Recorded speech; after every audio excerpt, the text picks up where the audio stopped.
नमस्ते, म निष्प्रभ सरजी।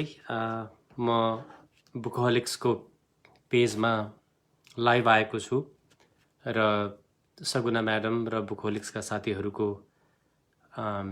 निम्ता अथवा यो मेरो लागि अवसर पनि हो।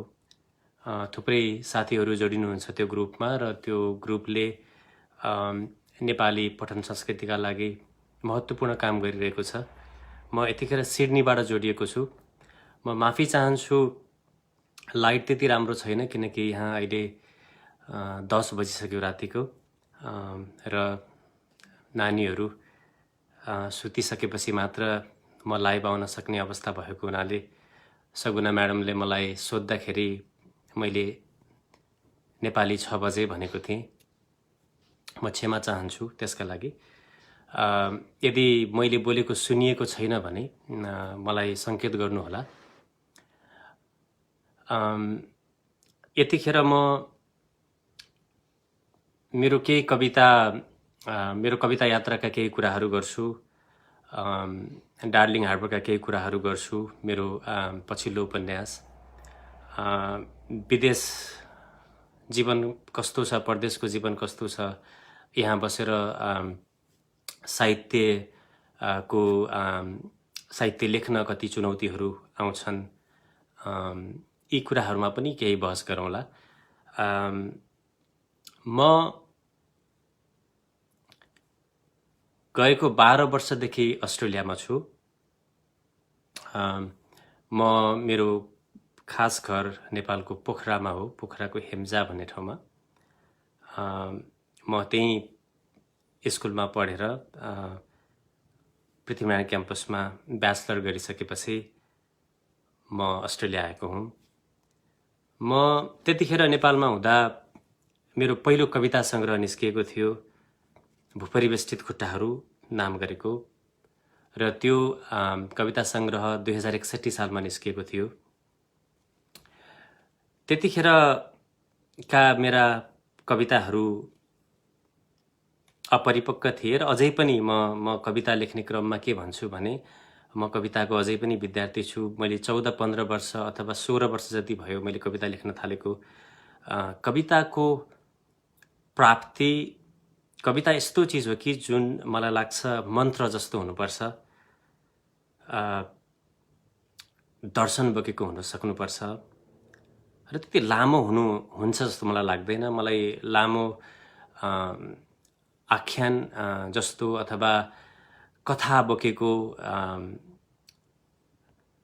कथा र दर्शन त कविताले पनि बोकेको हुन्छ, तर पनि छोटो थोरै शब्दहरूमा लयात्मक, कलात्मक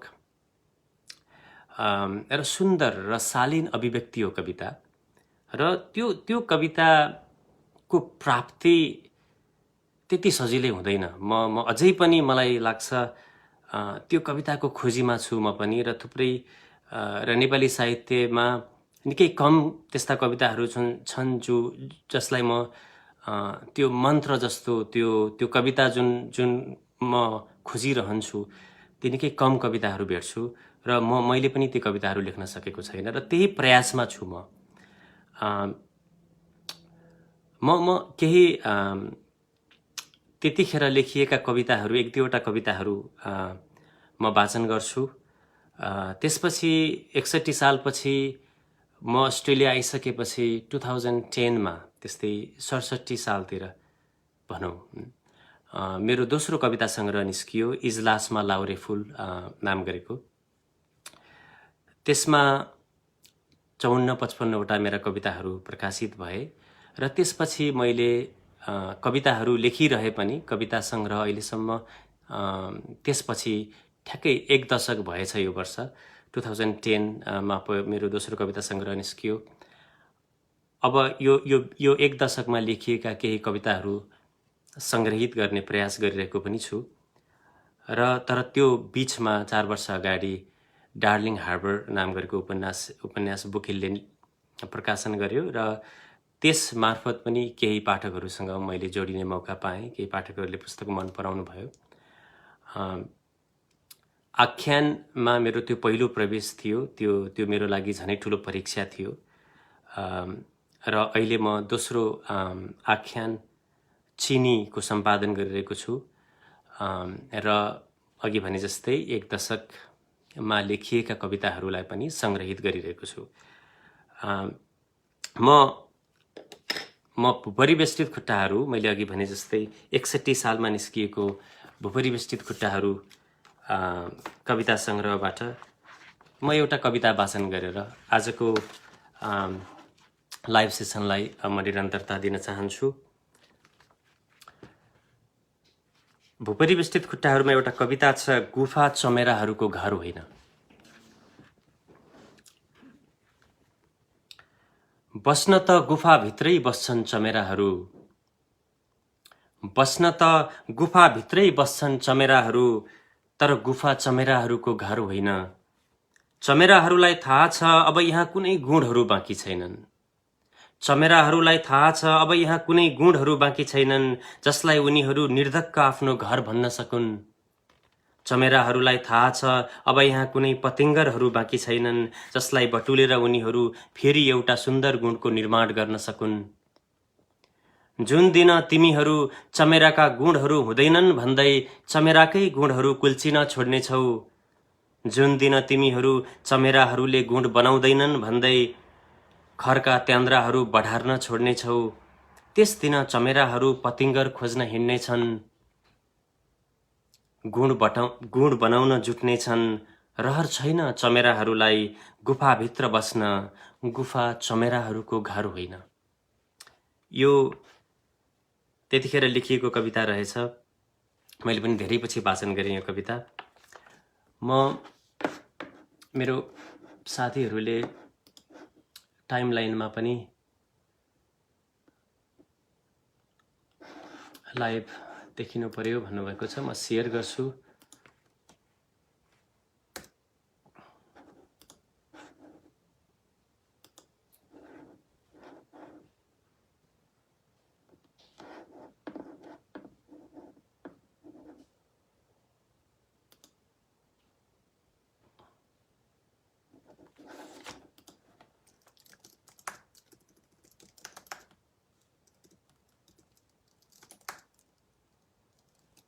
यदि हजुरहरूलाई पनि मेरा कुनै कविताहरू अथवा केही जानकारीहरू लिन चाहनुहुन्छ भने भन्नुहोला, म बिस्तारै, हामीसँग समय छ।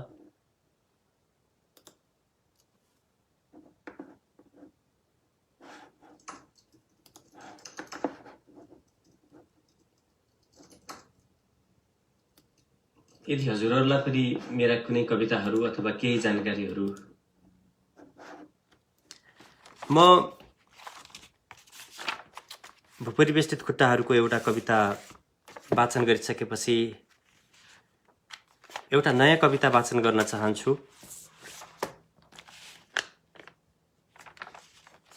कमल सङ्घर्षले एउटा कविता वाचन गर्नु भनेर लेख्नु भएको छ। ओठसँग सम्बन्धित मेरा 2टा कविता छन्। कुन कविता भन्नुभयो उहाँले, तर म भर्खरै माता तीर्थ यो खुसी औँसी गयो, माता आमाको मुख हेर्ने दिन भनौँ हामीले, त्यही सन्दर्भमा मैले लेखेको 2-3 दिन अगाडि लेखेको एउटा कविता छ, आमालाई प्रश्न भन्ने। म त्यो कविता वाचन गर्न चाहन्छु। मलाई यसरी बोल्न त्यति सहज लाग्दैन। मलाई एउटा कुरा, कविता लेख्ने मानिसहरूलाई कविता वाचन गर्न बरु सहज लाग्ने, तर बोल्ने अभ्यास कम हुँदो रहेछ र म पनि बोल्न कम रुचाउँछु। त्यसैले आज पनि, किनभने यदि हाम्रो अन्तर्क्रियात्मक कार्यक्रम हुन्थ्यो भने सायद तपाईँहरूका प्रश्नहरू को जवाब दिँदा मलाई सजिलो हुन्थ्यो होला, तर एक्लै बोल्दाखेरि म बढी सायद कविताहरू वाचन गर्छु होला आज। म क्षमा चाहन्छु त्यसका लागि। म त्यति राम्रो वक्ता होइन। आमा र प्रश्नहरू शीर्षकको यो कविता म सुनाउन चाहन्छु। आमा जसरी हजुरले घुर्की लगाउनुहुन्छ मसँग, आमा जसरी हजुरले घुर्की लगाउनुहुन्छ मसँग, मैले हजुरसँग त्यसरी नै घुर्की लगाउन सक्छु कि सक्दिनँ। सक्छु कि सक्दिनँ मैले हजुरलाई भन्न, आमा मलाई पनि दुख्यो हजुरको वचनले। मेरा प्रश्नहरू अनुत्तरित छन्, तर हजुरको उत्तर सधैँ किन यही हुन्छ कि मैले जन्माएकी हुँ तँलाई। म हजुरको गर्भबाट निस्किएको दिन मात्रै जन्मिनु भएको हो हजुर आमा भएर, जन्मिनु भएको हो बा भएर। हजुर जस्तै म पनि हजुरको जन्मदाता हो आमा। मैले यसो भन्दा मलाई पाप लाग्छ कि लाग्दैन। हजुरसँग पनि ससाना कुराहरू छन्, मसँग पनि ससाना कुराहरू छन्। मैले भन्दा धेरै जीवन जिउनु भएको नाताले पनि हजुरलाई नै बढी थाहा होला। हजुरका ससाना कुराहरूले मलाई बिजाउन नहुने, तर मेरो ससाना कुराहरूले तपाईँलाई बिजाउने सिलसिला कहिलेदेखि सुरु भयो। म हजुर र म बीच कुनै दूरी नहोस् भन्ने चाहन्छु। सानो हुँदा हजुरसँग जसरी अङ्गालो हालेर रुन्थेँ म अहिले किन सक्दिनँ। हजुरको र मेरो दूरीको धरातल मेरो उमेर ठुलै भएकाले ठुलो भएको हो भने भनिदिनुहोस् म कसरी फेरि सानो भइरहँ। हजुरको र मेरो दूरीको धरातल मेरो उमेर ठुलै भएकाले ठुलो भएको हो भने भनिदिनुहोस् म कसरी फेरि सानो भइरहँ। मलाई हजुरलाई अङ्गालो हालेर बच्चा जस्तै रुन मन छ। सिकाउनु आमा हुनुको धर्म हो, मैले जानिनँ भने सिकाइदिनुहोस्। सिकाउनु आमा हुनुको धर्म हो, मैले जानिनँ भने सिकाइदिनुहोस्। मलाई तपाईँको त्यही सानो हुँदाको बच्चा जस्तै हुन मन छ। मैले बिर्सिएको छैन, तपाईँकै मुटुको धड्कनले धड्किएको थिएँ तपाईँको गर्भाशयमा। मैले बिर्सिएको छैन, तपाईँकै मुटुको धड्कनले धड्किएको थिएँ तपाईँको गर्भाशयमा। तर किन लाग्छ आजकल हजुरको मुटु र मेरो मुटुको धड्कन एउटै लयमा धड्किँदैनन्। मैले यति भन्दा हजुरलाई फेरि चोट लाग्ला। मलाई त यो पनि थाहा छैन छोरो भएर आमाप्रति यस्तो अभिव्यक्ति राख्न मिल्छ कि मिल्दैन। हजुरलाई सायद देखाउन नसक्ने तर औधी माया गर्ने छोरो। यो कविता मैले केही दिन अगाडि मात्रै लेखेको थिएँ। मैले अघि भने जस्तै म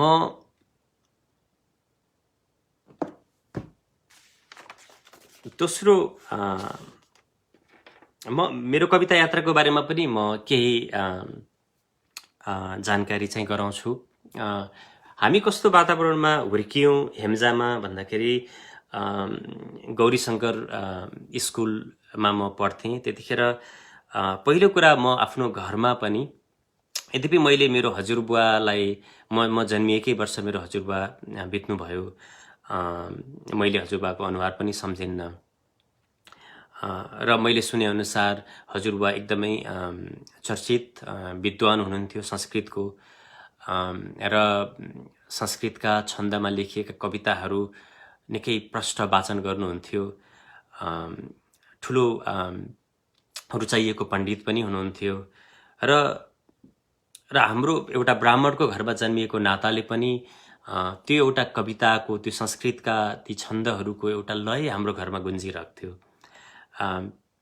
र त्यही अन्तर्गत मेरो ठुलो बुवा मुकुन्द शरण उपाध्याय पनि एकदमै राम्रो छन्दको कवि हाम्रै घरमा हुनुहुन्थ्यो र उहाँका राम्रा कविताहरू, उहाँले मदन पुरस्कार पाएको कृति प्राकृत पोखरा अनुष्टुप छन्दका कविताहरूको त्यो लय हामीले केटाकेटीबाटै वाचन गर्दै त्यही ध्वनिमा हामी हुर्किएका हौँ।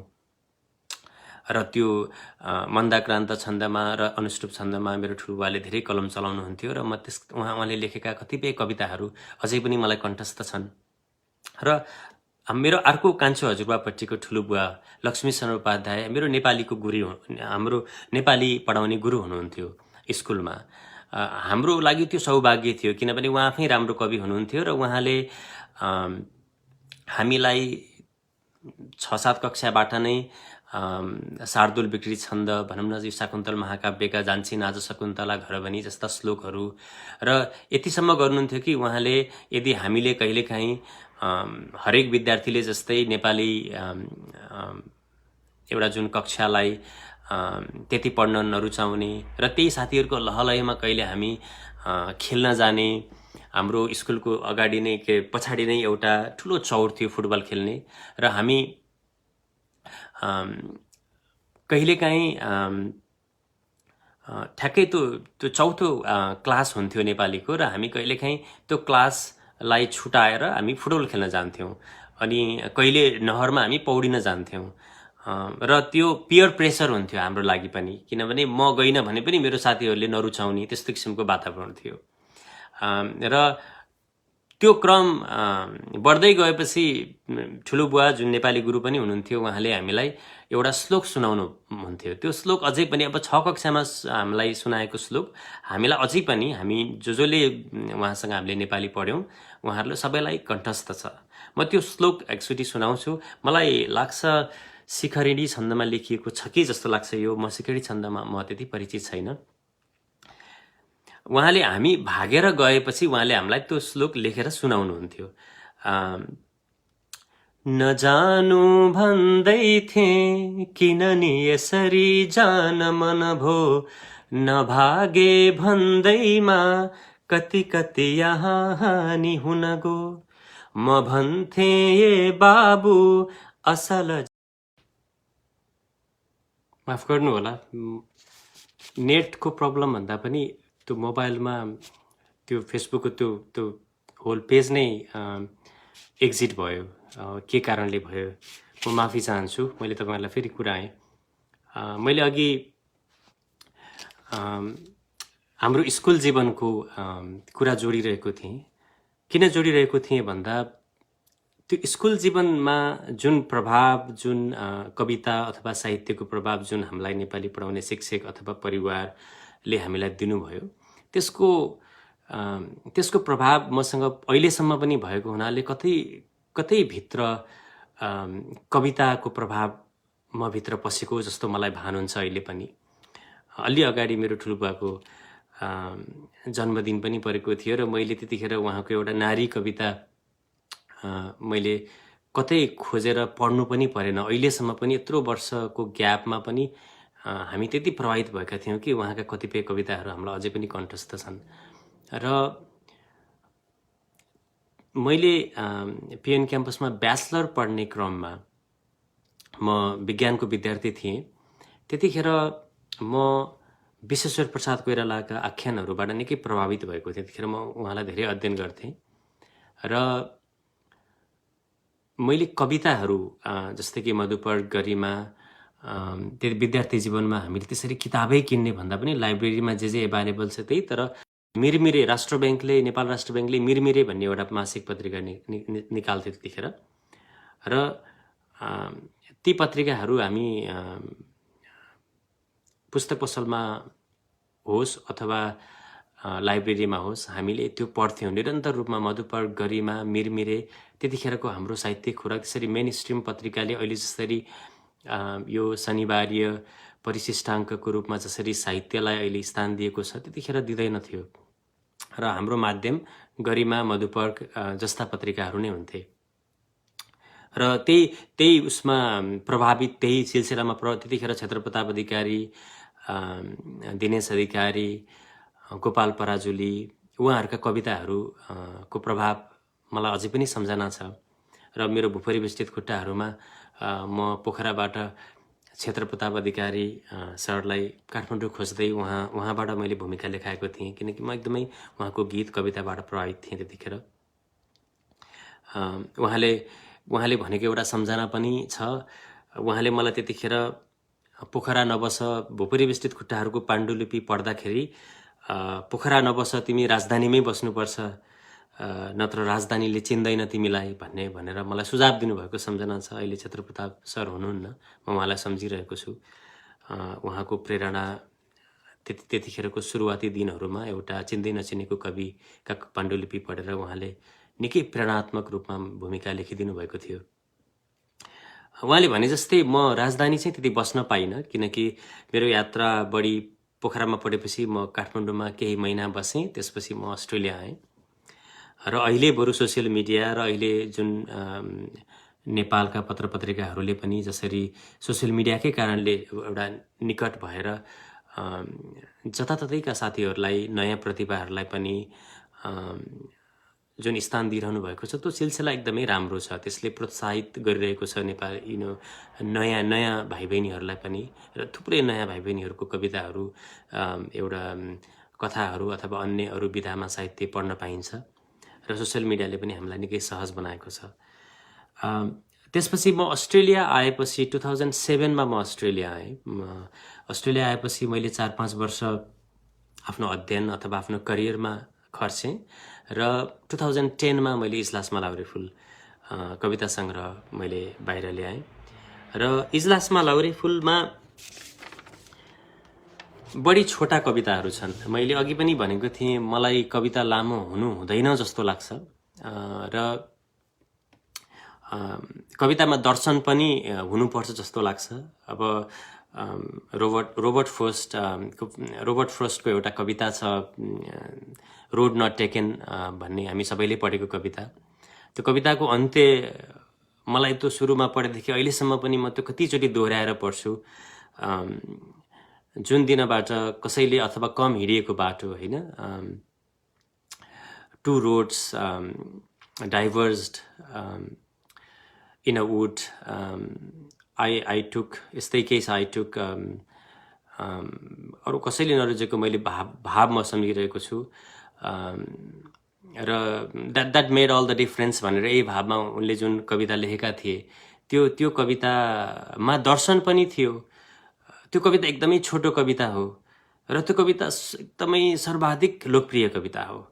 त्यसैले कविता लोकप्रिय हुनको लागि लामा हुनु पर्दैन। त्यसैले र अर्को कुरा के भने, लामो कवितामा हामीले नेपाली कविताको एउटा शैली के छ भने, कवितामा सुरुमा भूमिका बाँध्ने र कविताको मुटु हो त्यो अन्त्यमा लगेर दिने।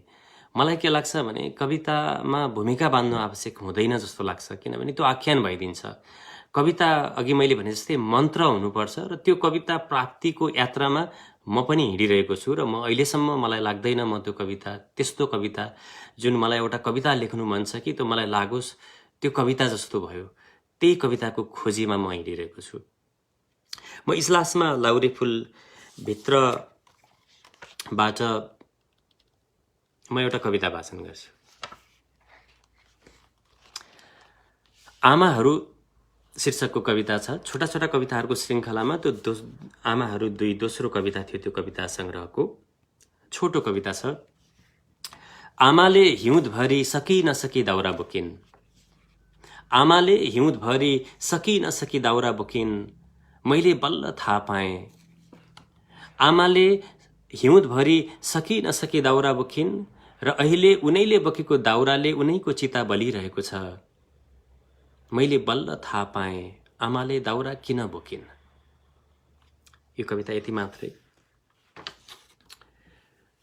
थुप्रै छोटा कविताहरू छन् इजलासमा लाउरे फुलभित्र। एउटा भिन्नता भन्ने कविता छ। फरक त अवश्य छ नि है तपाईँ र हामी बीच, फरक त अवश्य छ नि है तपाईँ र हामी बीच, हामीलाई घाम चाहिएको छ तपाईलाई कालो चस्मा। यो कविता यति मात्रै छ। एउटा कविता मलाई पनि निकै प्रिय लाग्ने कविता, देश र आदेश। मैले आफ्नै भाइलाई बिना शनाखत गाडेको छु, मैले आफ्नै भाइलाई बिना शनाखत गाडेको छु, र बालाई भाइ फर्किन्छ भनेर ढाँटेको छु। मैले आफ्नै भाइलाई बिना शनाखत गाडेको छु, र बालाई भाइ फर्किन्छ भनेर ढाँटेको छु। तिमीले ढलाउ भन्यौ मैले ढलाइदिएँ, ढलेको मेरै भाइ रहेछ। मलाई आशा थियो भाइ उदाउने छ घाम भएर, न त बाले घाम तापे न त भाइ फर्कियो। तिमीले जलाउ भन्यौ मैले जलाइदिएँ, जलेको मेरै देश रहेछ।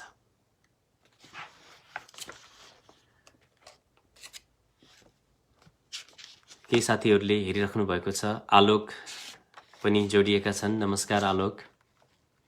एकजना साथीले अलि अगाडि बारीको कान्लोको अघिल्लो 2 पंक्ति वाचन गर्नु न भनेर लेखेको मैले देखेको थिएँ।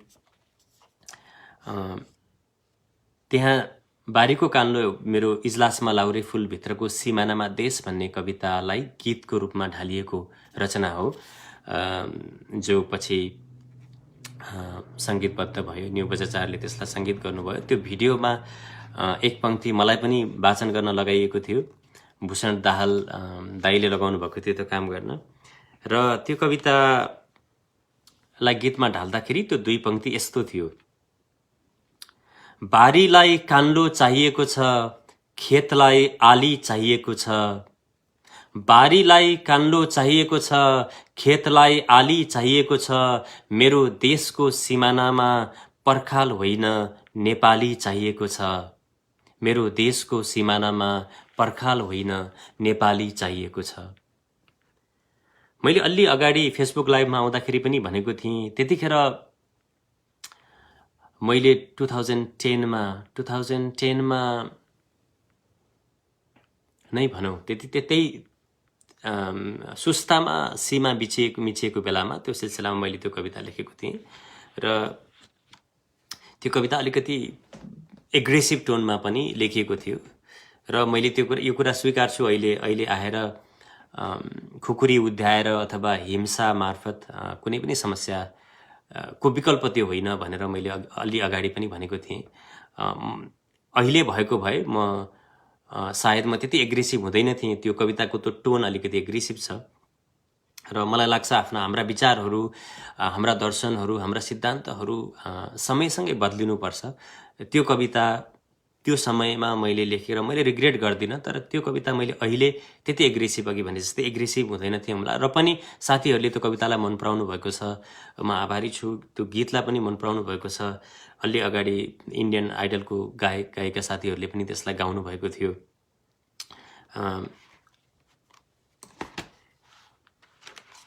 म फेरि एउटा नयाँ कविता वाचन गर्छु। सम्झना शीर्षकको कविता छ।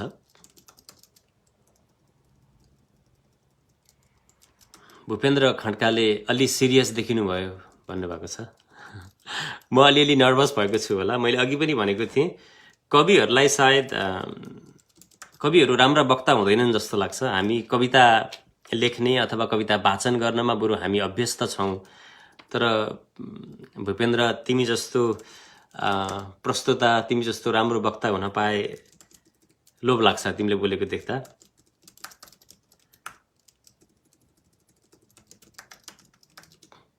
कसैका सम्झना शीर्षकको कविता छ। मैले अघि नै भनेको थिएँ, म बढी बोल्नुभन्दा बरु म कविताहरू सुनाउँछु भनेर। मैले अघि मेरो कविता यात्राको पृष्ठभूमि पनि मैले केही राखेँ, र अलि पछि म डार्लिङ हार्बरको बारेमा पनि केही कुरा गरौँला। सम्झना शीर्षकको कविता छ। तिमीले छुट्टिनु भन्दा पहिले म अब तिमीलाई माया गर्दिन भन्यौ। तिमीले छुट्टिनु भन्दा पहिले म अब तिमीलाई माया गर्दिन भन्यौ। तिमीले पनि मलाई बिर्स भन्यौ। तिमी छुट्टिएर गएदेखि मैले तिमीलाई तिमीले भने जस्तै बिर्सिने अभ्यास गर्न थालेँ। तिमीले छुट्टिनु भन्दा पहिले म अब तिमीलाई माया गर्दिन भन्यौ। तिमीले पनि मलाई बिर्स भन्यौ। तिमी छुट्टिएर गएदेखि मैले तिमीलाई तिमीले भने जस्तै बिर्सिने अभ्यास गर्न थालेँ।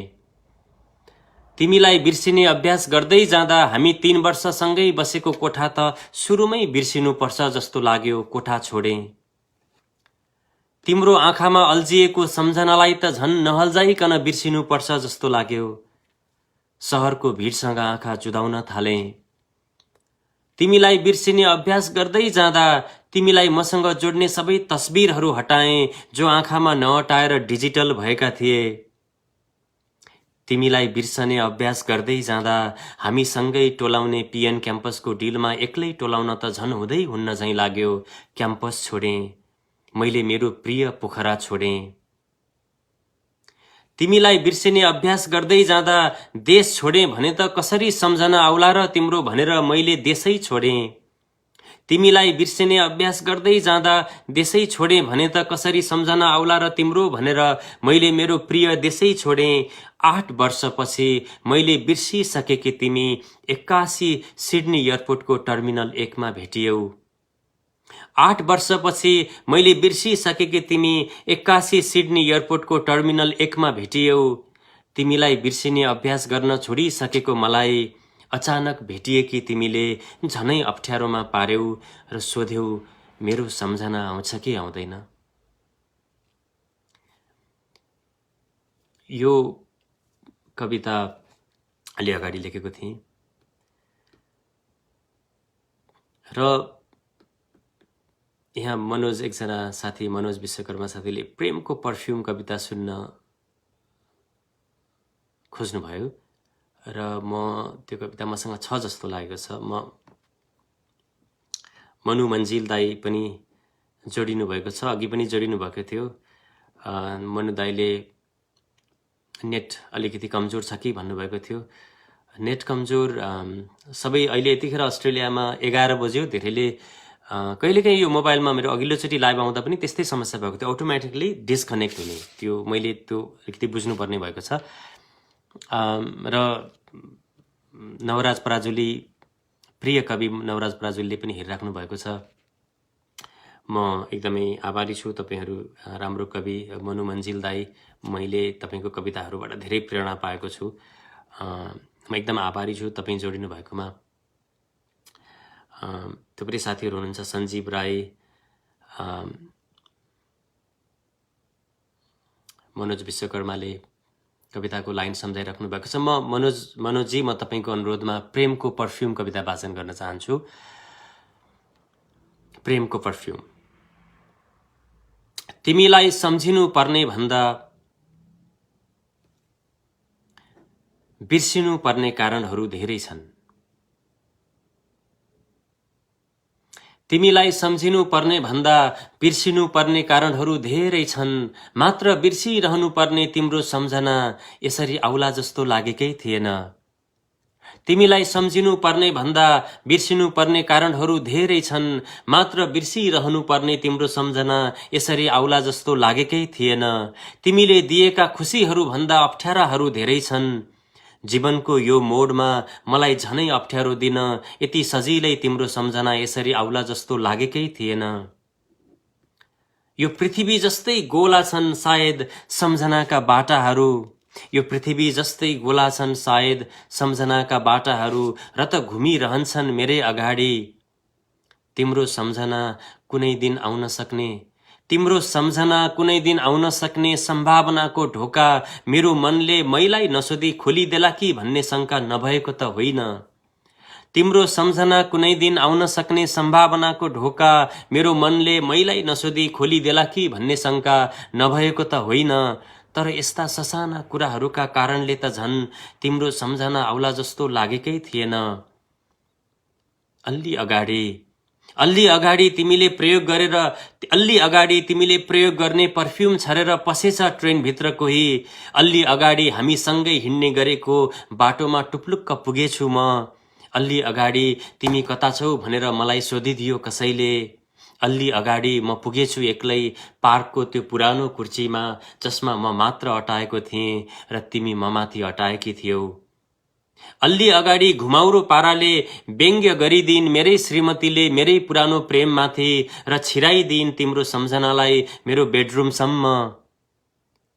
तिमी यसरी बारम्बार बाटोमा, ट्रेनमा, काममा, घरमा सम्झना भएर निसङ्कोच यसरी आउली भनेर लागेकै थिएन। म त तिमीलाई यो कदापि सोध्न चाहन्न कि तिमीलाई यस्तो अप्ठ्यारो हुन्छ कि हुँदैन। म त तिमीलाई यो कदापि सोध्न चाहन्न कि तिमीलाई यस्तो अप्ठ्यारो हुन्छ कि हुँदैन। छिर्छ कि छिर्दैन मेरो प्रेमको पर्फ्युम तिमी यात्रा गर्ने ट्रेनभित्र। बिसाउँछ कि बिसाउँदैन मेरो सम्झना तिमीले बिसाउने पार्कमा। पुग्छ कि पुग्दैन मेरो प्रेमको सुगन्ध तिमीलाई अप्ठ्यारोमा पार्न, तिम्रो र तिम्रो श्रीमानको घरको बेडरुमसम्म। पुग्छ कि पुग्दैन मेरो प्रेमको सुगन्ध तिमीलाई अप्ठ्यारोमा पार्न, तिम्रो र तिम्रो श्रीमानको घरको बेडरुमसम्म। यो मैले मनोजजीको अनुरोधमा वाचन गरेँ। पुरानो कविता हो। अब डार्लिङ हार्बरको पनि कुरा गर्नु भन्नुभएको थियो सगुना म्याडमले, र म केही प्रसङ्गहरू ल्याउँछु। मैले भने मलाई अघि नै भनिसकेँ कि मेरो रुचि बढी कवितामा छ, र पनि म अस्ट्रेलिया आएपछि म पहिला क्विन्सल्यान्डमा बस्थेँ, र क्विन्सल्यान्डपछि म न्यू साउथ वेल्स सिडनीमा यता 4 वर्षको बसाइपछि यता सरेँ, र सरेपछि यहाँ एउटा नेपाली पत्र अस्ट्रेलिया भन्ने पत्रिकामा मैले एउटा ट्रेनभित्र आधा घण्टा भन्ने एउटा कलम लेख्न थालेँ। त्यो संस्मरण जस्तो, त्यसमा बढी नोस्टाल्जिया र मेमोइरका ब्लेन्ड गरेर मैले एउटा सानो छोटो 1000 शब्द वरिपरिको एउटा स्तम्भ मैले 2.5-3 वर्ष लेखेँ। त्यो मेरो पहिलो, एक किसिमले भनौँ भने मेरो पहिलो आख्यान अथवा गद्य लेखाइ थियो। तर त्यसले मलाई के सहयोग गर्यो भने कथा लेख्नमा अलिकति प्रेरित गर्दै गयो, र मैले एउटा लामो कथा लेखेको थिएँ, जुन विदेशको बसाइ, विशेष गरेर अस्ट्रेलियामा विद्यार्थीहरूले कसरी जीवनयापन गरिरहेका छन्, कस्ता कथाहरू बुनिरहेका छन् विद्यार्थीहरूको माध्यमबाट भन्ने कुराहरूसँग निकट रहेर मैले एउटा लामो कथा लेखेको थिएँ। र त्यसै क्रममा फेरि मेरो एउटा मस्तिष्कमा एउटा ग्रामीण कथा पनि थियो, र मैले त्यो डार्लिङ हार्बरमा मैले आफ्नो लेखाइमा पनि लेखेको छु।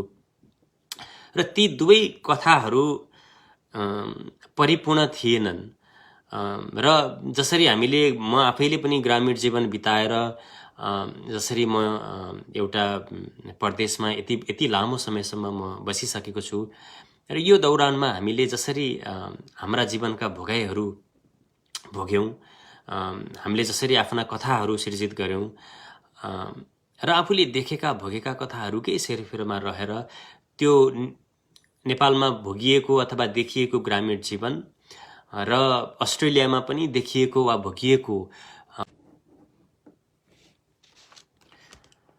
म फेरि पनि माफी चाहन्छु। अब म धेरै समय लिन्न, किनभने यो क्रम फेरि दोहोरिएला जस्तो लाग्यो, र म तपाईँहरूसँग म धेरै समय नलिकन अब 4-5 मिनट म मेरो कुराहरू टुङ्ग्याउँछु।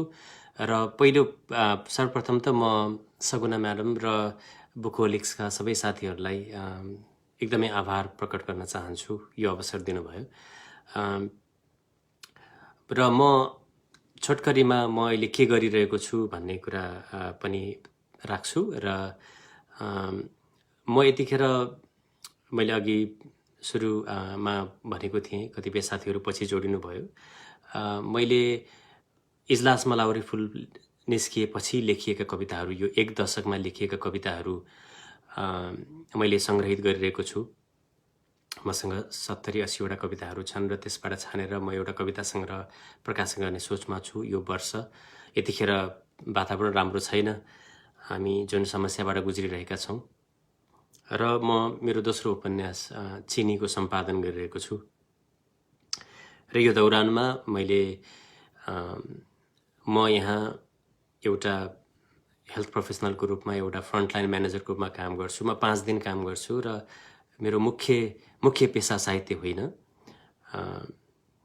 कुनै दिन होला भन्ने, अथवा कुनै दिन मेरो पुरा समय साहित्य लेखन अथवा साहित्य पढ्ने र भ्रमण, म फोटो खिच्न पनि रुचाउँछु।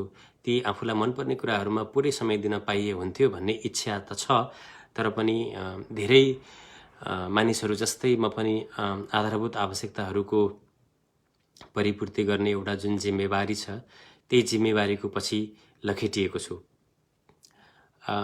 र मलाई एकदमै मनपर्ने कविता, अन्तिम यो कविता वाचन गरेर म तपाईहरूसँग बिदा माग्छु। र म फेरि पनि धन्यवाद दिन चाहन्छु सबैजनालाई। थुप्रै नयाँ साथीहरूले हेरिरहनु भएको छ। बा बरबराइरहन्छन् भन्ने एउटा कविता छ,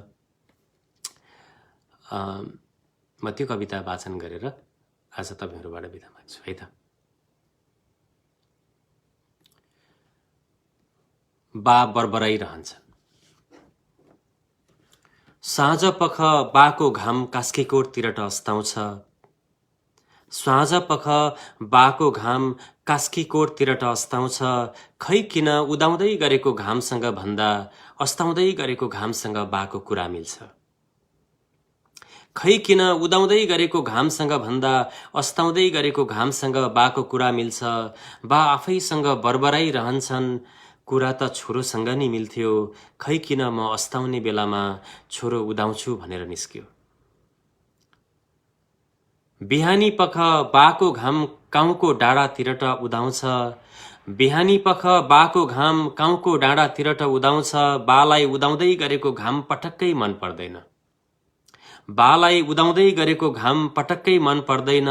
बालाई बग्दै गरेको नदी र उड्दै गरेका चराहरू पनि मन पर्दैनन्। सेती नदी बाले थाहा पाउँछन् कि झैँ गरेर लुकी लुकी बगिरहेकै छ। बाकै टाउको माथि बाकै तालुमा भिस्ट्याउँदै चराहरू उडिरहेकै छन्। बालाई लाग्छ यही नदीले सिकायो होला छोरालाई बग्दै बग्दै समुद्रसँग मिसाउन।